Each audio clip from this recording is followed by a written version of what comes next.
Mes amis, bonjour, on se retrouve pour une nouvelle vidéo. Cette fois-ci, c'est la récap des news de Realty pour le mois de mai.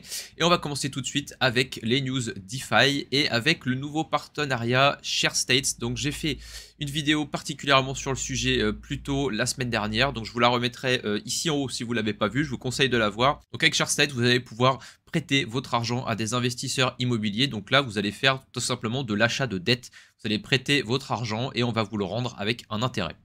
Comparable un petit peu avec les plateformes de crowdfunding qu'on voit un petit peu partout en ce moment. Sauf qu'ici, vous n'allez pas acheter un contrat de reward, un contrat de royalties, mais ce sera plus basé sur le principe que fait déjà en termes de tokenisation Realty, c'est-à-dire passer probablement par une société qui va être tokenisée. Voilà, un principe que vous normalement connaissez bien. Les rendements attendus sont entre 9 et 13%, donc des rendements assez intéressants, hein, puisqu'on voit sur le site là en ce moment, on est sous les 10% depuis un petit moment maintenant, hein, 9,8, 9,3, 9,3, etc., etc. Ici, on devrait avoir des tokens qui devraient plutôt être aux alentours des 10, 10, 11, 12%, ce qui devrait être intéressant pour aussi diversifier votre portefeuille. Ce sera toujours présenté sous la forme de tokens de 50$, donc vous pourrez tester simplement avec un token au début pour voir si ça vous plaît, puisqu'ici, ça va être un petit peu différent. Vous aurez une date de maturité, ce sera normalement des délais plutôt courts, hein, donc des prêts de 6 mois, 1 an, 2 ans maximum. On enchaîne maintenant avec une petite erreur qui s'était glissée au début du mois dernier avec simplement une erreur de copier-coller. Voilà, il y avait une maison dans une des holdings qui avait été copiée 2 fois, donc c'était pas pour tromper les investisseurs, mais c'était simplement une erreur qui a été corrigée, donc sans perte financière pour qui que ce soit. Ce sont des maisons de même valeur puisqu'ils étaient dans dans une holding similaire. Voilà, ça a été réglé le week-end suivant, donc pas de soucis pour les investisseurs. Voilà pour les deux grosses news du mois. Maintenant, quelques petites news avec l'assurance Opium. On en parle assez souvent.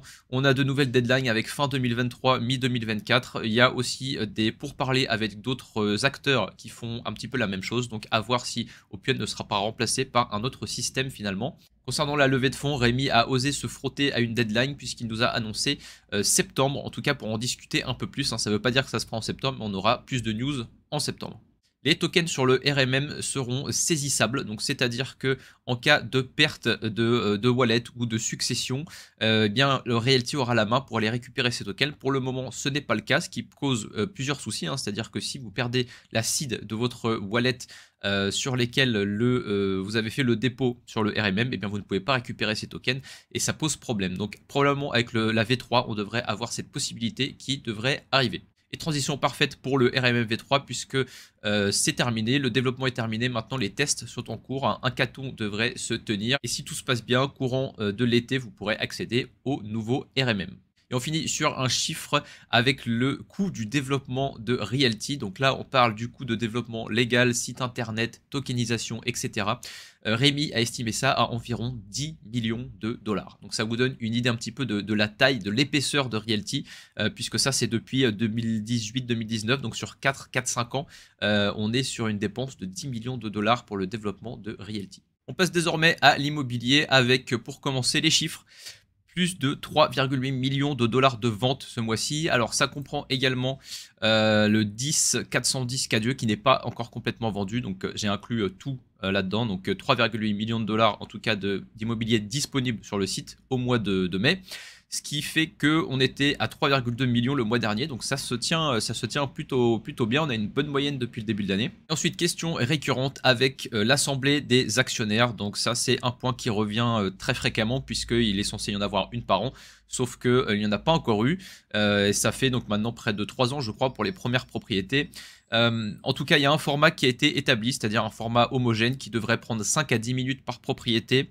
Donc par compagnie, avec donc une structuration où il y aura un rapport envoyé avant le meeting, avant le rendez-vous. Vous pourrez préparer vos questions, les envoyer à l'avance pour qu'on puisse préparer en amont tout ça.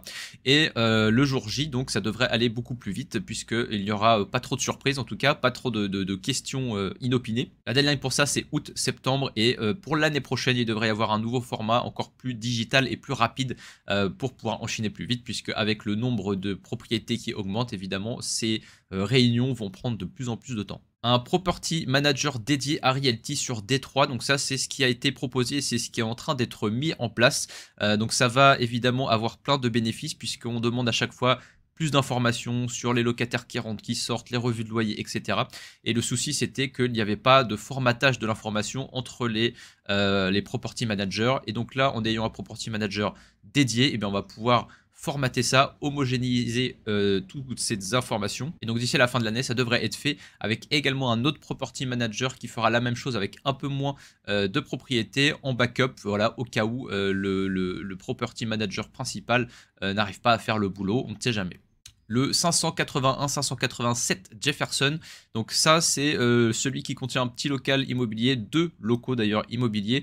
Donc vous le savez, il y en a un qui est loué, il y en a un qui n'a toujours pas été loué. Donc le retard a été pris parce que normalement, donc vous le voyez, celui qui est dans le premier local devait simplement louer celui d'à côté pour s'agrandir, sauf qu'il n'avait pas les financements nécessaires et par la suite on a donc recherché de nouveaux locataires.